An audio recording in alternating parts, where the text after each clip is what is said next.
di mana-mana lah ya, di mana-mana kita usahakan agar selalu ada logo iRadio Banjarmasin. Kalian nggak salah masang iklan di kami gitu, karena kami pun berani bayar mahal buat ngiklan di billboard.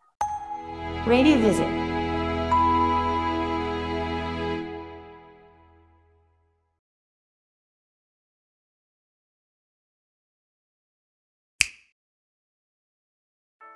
Nah, sekarang kita di program ya. Jadi pertama ini ada pagi-pagi. Penyiar kita ada Adi Febrian dan juga Rama Juple.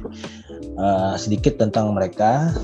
Jadi Rama Juple ini adalah penyiar radio yang udah lama gitu ya, udah lama melintang di industri radio.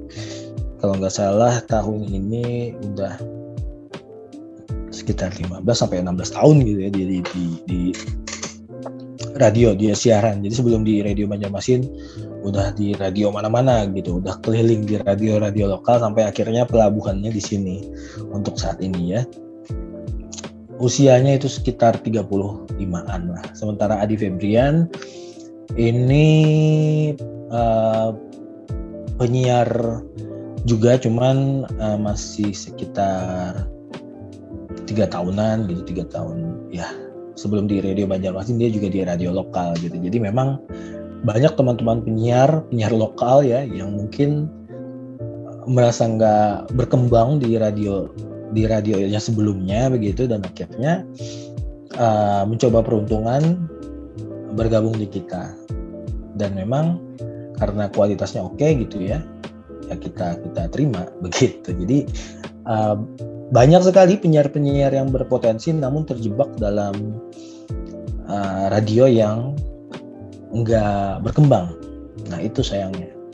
Dan disinilah tugas kami untuk mengambil penyiar potensi ini gitu, untuk masuk ke Radio Banjarmasin. Nah yang menarik dari mereka ini adalah beda generasi ya. Yang pertama gitu, karena Rama usianya sudah 35-an, sementara Adi ini usianya baru 20 awal begitu. Tapi mereka blend dengan sangat baik karena Adi ini wawasannya sangat baik gitu ya. Dia tahu lagu baru, lagu lama, dia tahu tren sekarang, tren dulu gitu. Jadi dia bisa blend sama generasi sebelum dia. Pun dengan Rama, karena dia juga masih aktif nge-MC dan segala macam, dia juga ngikutin apa yang lagi rame sekarang gitu. Jadi dia generasi 90-an lah ya, tapi dia tahu sekarang yang lagi rame apa gitu. Dia tahu lagu-lagu yang anak-anak zaman sekarang dengerin apa gitu. Nah ini kombinasi yang oke lah ya, duet maut lah kalau saya bilang gitu. Nah untuk programnya, program spesial kita itu ada radio keliling. Nah di sini kita ngebahas soal wisata, kuliner, terus juga budaya di kota Banjarmasin atau sekitarnya gitu ya. Jadi klien-klien yang misalkan punya usaha kuliner, punya restoran, punya kafe, atau tempat-tempat wisata, ini bisa masuknya di sini ya, bisa blocking di radio keliling ini. Nah selanjutnya itu di hari Selasa ada Banjarmasin Bungas. Di sini kita ngebahas anak-anak muda berprestasi dari Banjarmasin dan sekitarnya gitu. Jadi mereka yang punya prestasi nasional, internasional, tempatnya di sini. Kita lebih ngebahas profilnya, bagaimana dia bisa sampai ke titik itu, apa aja yang udah dia lakukan dan semacamnya lah ya. Ini kita ngebahas dari sisi tokohnya ya. Jadi sangat menginspirasi lah kalau saya bilang. Selanjutnya itu ada sehat bersama iRadio Banjarmasin. Ini program kesehatan. Di sini kita bekerja sama dengan Ikatan Dokter Indonesia, kita bekerja sama dengan akademi Akfar ya, akademisi farmasi. Jadi setiap minggunya kita menghadirkan dokter atau praktisi kesehatan untuk membahas soal kesehatan. Ini merupakan program yang paling banyak pendengarnya ya dari riset kita. Listeners itu paling banyak mendengarkan program Sehati ini. Selanjutnya adalah Banua Menjawab. Nah, ini sebenarnya programnya yang agak-agak berat ya dari sebelum-sebelumnya, karena di sini kita menghadirkan praktisi, kita menghadirkan orang-orang dari pemerintahan untuk menjawab berbagai macam hal yang menjadi pertanyaan masyarakat saat ini. Gitu, di Kota Banjarmasin ya, di Kota Banjarmasin dan sekitarnya. Misalkan ada proyek yang mangkrak ya, yang menjadi pertanyaan listeners, lalu dijawab oleh mereka yang kredibel begitu. Jadi agak-agak berat memang, tapi juga cukup memancing perhatian dari pendengar ya, ketika kita menghadirkan sosok dari pemerintahan misalnya. Ketika pendengar mendengar itu, mereka lalu berlomba-lomba untuk menanyakan suatu hal yang menjadi keresahan mereka begitu soal Kota Banjarmasin. Nah, yang selanjutnya adalah Semua Bisa Sharing. Jadi ini sebenarnya program di mana semua orang bisa masuk gitu. Semua hal bisa masuk, mulai dari entrepreneur, komunitas, terus tokoh, apapun lah ya. Jadi yang cocok sama Radio Banjarmasin itu bisa kita masukin di Semua Bisa Sharing ini. Nah, untuk konten siaran dan juga digital yang multi platform begitu ya, yang ada di on air dan juga ada di Instagram kita, itu Kisah Abah Rama. Ini ceritanya adalah si Rama menjadi bapak-bapak ya, menjadi bapak-bapak yang sok-sokan ngasih solusi buat listener. Jadi semacam buat lucu-lucuan aja sih sebenarnya gitu, buat ya, hiburan aja. Jadi ada listeners yang nanya di DM Instagram, yang nyeleneh juga pertanyaannya, dijawab dengan nyeleneh juga oleh Rama ini. Nah, selanjutnya ada Pantun Pagi-Pagi. Nah, Pantun Pagi-Pagi ini juga merupakan program yang cukup disukai oleh pendengar ya, karena sangat-sangat menghibur gitu. Jadi kita akan memancing rima-rima pantun yang selanjutnya akan dilanjutkan oleh listeners. Jadi mereka bakal ngirim WA atau ngirim nelpon langsung begitu. Jadi main pantun aja, sambung pantun lah ya, Pantun Pagi-Pagi, tapi dengan bahasa Banjar biasanya kita pakai. Ya, sama kayak Sahabat Rama juga biasanya pakai bahasa Banjar. Jadi ini seperti muatan lokalnya kita lah. Nah, selanjutnya ini Sore Lam ya. Dari jam 5 sore sampai jam 9 malam, penyiarnya ada Irjan Anggoro dan Ersya Galuh. Kalau pagi-pagi mungkin bawaannya lebih informatif, edukatif, lebih ada isi lah begitu ya kalau pagi-pagi ya. Tapi kalau Sore Lam fokusnya lebih ke hiburan. Jadi kita buat senang-senang aja di sini gitu. Kita ngajak pendengar buat senang-senang aja, main-main aja, nggak ada buat mikir, nggak ada buat mereka mencerna hal yang bikin mereka pusing gitu. Jadi informasinya fokus ke hal-hal yang menghibur, hal-hal yang lucu gitu. Untuk programnya sendiri ya, program spesialnya di hari Senin ini, hari Senin Tantangan. Di sini kita bakal ngajak main listeners gitu dengan permainan-permainan yang seru. Ibaratnya ya itu tadi, biar mereka seru-seruan aja gitu. Nah, terus juga di hari Selasa ada Indokustik. Di sini kita memberikan informasi seputar musisi-musisi Indonesia sekalian ngejam. Jadi kebetulan Ersya ini adalah penyanyi, sementara Hirjan ini adalah beatbox ya. Dia bisa beatbox. Dia juga anak band juga sebenarnya. Jadi kolaborasi yang pas juga, Ersya yang nyanyi, Hirjan yang beatbox Indokustik. Ini ada kontennya di Instagram kita di @iradio Banjarmasin. Di sini juga kita mengundang musisi atau band di Banjarmasin buat mereka menunjukkan karyanya gitu. Jadi kita sebagai wadah tempat untuk musisi unjuk gigi lah. Memang sekarang teman-teman musisi itu bisa memperdengarkan lagunya lewat YouTube, lewat Spotify ya, tapi kalau di radio rasanya lebih eksklusif gitu ya bagi anak-anak band atau juga bagi musisi. Nah, di hari Rabu kita ada Rabu Cinta. Ini mungkin program yang cukup umum juga ya di setiap radio ngebahas soal cinta. Seru banget nih. Ini salah satu program yang ditunggu-tunggu juga. Ya, jadi program unggulan di Sorelam salah satunya adalah Rabu Cinta.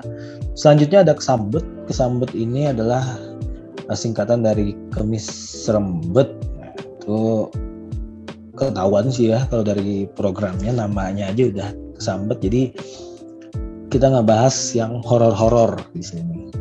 Selanjutnya itu ada Viral Sepekan. Nah, di Viral Sepekan ini juga udah ketebak. Jadi kita bakal ngebahas apa aja yang viral di minggu ini. Kita kumpulin, kita rekap, kita bahas di Viral Sepekan. Untuk program spesialnya, multi platform yang bisa kita taruh di siaran dan digital itu ada di Nyanyiin Penyiar. Ini setiap hari Senin di program Setang tadi ya. Jadi penyiarnya nyanyi, Ersya nyanyi, Irjan beatbox gitu. Terus juga ada Kamis 90s. Ini memutarkan lagu-lagu 90-an dan ngebahas hal-hal yang memberikan nostalgia gitu ya untuk mendengar. Jadi kebetulan di hari Kamis itu radio itu ada namanya Kamis Jadul, 100% lagu-lagu jadul. Nah, di jam 8 sampai jam 9-nya kita memutarkan lagu-lagu jadul di era 90-an. Gitu ya. Ini di Sorelam. Nah, untuk jumlah pendengarnya menurut data Nielsen per bulannya kita ada di angka 54.000. Sementara untuk streaming data oleh Radio Jar itu 40.000 ya. Tapi untuk Radio Jar sendiri sebenarnya belum terekap semua platform streaming kita ya, karena kan untuk streaming kita cukup banyak jalurnya gitu, dan sebenarnya belum tercover semuanya di Radio Jar begitu. Nah, ini adalah jumlah pendengar Nielsen dan juga Radio Jar streaming. Untuk media sosialnya saat ini Radio Banjarmasin di Instagram itu ada 10.000,2 sebenarnya ya, 10.000,2 followers. Kalau di Facebook itu ada 13.000 likes ya, Twitter 9.000, TikTok 1.000, YouTube saat ini YouTube-nya iRadio Jakarta ya, itu ada 30,2 ribu gitu. iRadio Banjarmasin ada YouTube-nya, cuman kabarnya terakhir mau digabungin. Jadi YouTube iRadio itu mau digabungin gitu. Kabarnya terakhir, cuman belum tahu update-nya kayak gimana, apakah akan diteruskan atau seperti apa gitu. Nah, untuk media sosial memang kita fokusnya di Instagram karena dari pengamatan kita dan juga dari riset kecil-kecilan, Instagram ini adalah media sosial yang segmennya pas sama iRadio Banjarmasin gitu. Untuk Facebook sendiri kita update request, kirim salam di Facebook pun di Twitter. Kalau di TikTok kita biasanya konten-konten dari Instagram itu kita seberangkan ke TikTok juga. Jadi nggak ada spesialis di media sosial masing-masing, cuman kita lebih fokus ke Instagram untuk saat ini. Untuk mengelola media sosial memang tidak mudah ya. Harusnya memang satu media sosial mungkin ada timnya masing-masing gitu. Jadi nggak bisa satu tim untuk menghandle semua sosial media. karena itu pasti bakal repot sekali gitu untuk bisa fokus di semua media sosial. Apalagi anak program kita itu mereka nge-handle on air dan juga digital. Makanya daripada kita kacau gitu ya, kacau untuk programnya, mending kita fokusin di Instagram aja. Begitu. Jadi untuk konten Instagram bisa teman-teman Bright lihat di @iradio_banjarmasin. Kita cukup aktif bikin video lucu-lucuan dan segala macam gitu ya. Pemancar kita sendiri itu saat ini kurang lebih sampai 30 km. 30 km dari pusat kota Banjarmasin. Jadi paling dekat itu ada Kota Banjarbaru ya, itu 1 jam dari sini. Kesananya itu ada Kabupaten Banjar, sebagian masih kita cover. Nah terus juga Kabupaten Tanah Laut itu sekitar 2 jam dari sini, sebagian kita cover. Kabupaten Batola itu juga sekitar 2 jam dari sini, sebagiannya juga kita cover. Dan sedikit dari Provinsi Kalimantan Tengah, Kabupaten Kapuas itu dari sini sekitar 2,5 jam, itu juga masih kita cover gitu ya. Untuk radio sendiri kurang lebih seperti ini, 30 km, tapi ini juga tergantung dari radio di dalam mobilnya ya. Kita ada dapat beberapa laporan bahwa nyampe di misalkan di Kabupaten Banjar masih jelas nih, tapi ada juga pendengar lain yang aku udah di Kabupaten Banjar tapi suaranya kresek-kresek nih. Nah artinya memang kekuatannya itu ada di antena mobilnya ya, antena radio di mobilnya, seberapa kuat antena itu bisa menangkap begitu. Jadi ada yang bisa lebih dari 30 km ini, ada juga yang kurang dari 30 km begitu. Untuk frekuensi kita dari awal 90,1 FM, tagline-nya juga sama, 100% musik Indonesia, formatnya 70% hiburan, 30% itu berita news. Nah, yang paling penting juga adalah branding. Jadi sampai saat ini kita masih melakukan branding ya, yang bagi kita cukup efektif itu adalah billboard. Makanya kita masang billboard di jalan yang strategis Radio Banjarmasin. Terus juga kita ada videotron di salah satu mall di Banjarbaru, 1 jam dari sini. Cuman saya belum ngelihat ke sana, jadi ini kiriman dari orang sana, cukup jauh ya, jadi nggak terlalu kelihatan, tapi itu iklan kita ada di mall gitu. Nah, selain di billboard dan juga di videotron, kita juga ada di website, media lain gitu ya. Kita ada kolaborasi, terus juga kita ada di media cetak juga kolaborasi. Nah, jadi menurut kami, menurut Radio Banjarmasin, branding ini masih sangat penting ya, meskipun kita media, tapi kita juga harus sadar bahwa brand ini punya kekuatan yang nggak boleh disia-siakan gitu ya. Bagi kami harus jadi top of mind gitu bagi masyarakat Kota Banjarmasin. Makanya kami pasang iklan juga di billboard, di videotron, di koran, di website, di event, di mana-mana lah ya, di mana-mana kita usahakan agar selalu ada logo iRadio Banjarmasin, agar kita jadi top of mind masyarakat Kota Banjarmasin. Meskipun mereka mungkin tidak mendengarkan radio setiap hari gitu ya, tidak mendengarkan iRadio, tapi paling enggak brand kita udah nancep di kepalanya gitu. Jadi ketika ada kesempatan mereka untuk main-main ke Instagram kita, atau mereka menemukan kita di explore Instagram, oh ini ya iRadio gitu, atau ketika mereka lagi dengar radio, ini iRadio yang sering aku lihat gitu. Di brand awareness nih penting sekali agar kita jadi top of mind. Yang kedua adalah menumbuhkan rasa kebanggaan ya bagi teman-teman penyiar, teman-teman back office iRadio Banjarmasin, karena brandnya bisa ada gitu segede gaban di titik kota. Dan yang terakhir mungkin ini juga menjadi